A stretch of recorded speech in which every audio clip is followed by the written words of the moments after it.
Every teacher that has a pride flag in their classroom should be fired and arrested.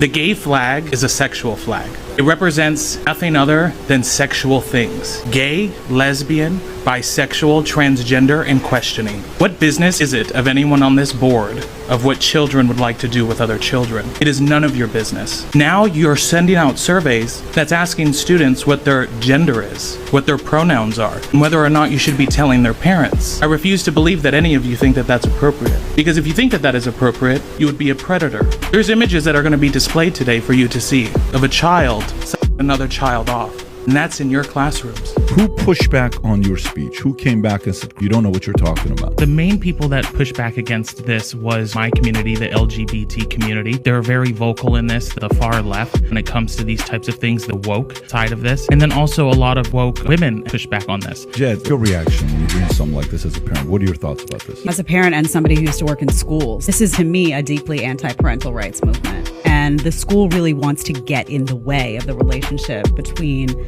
parents and their children. And you have guidance counselors that are being told by administration, keep it confidential, don't make phone calls home to parents. You need to make sure these kids are protected. And they present it as a guide of protection essentially against their own parents. So you have kids being turned against their parents in many respects, and they feel like the parents are the enemy. They no longer speak to their parents. It breaks down the lines of communication, which essentially enables indoctrination on many levels then.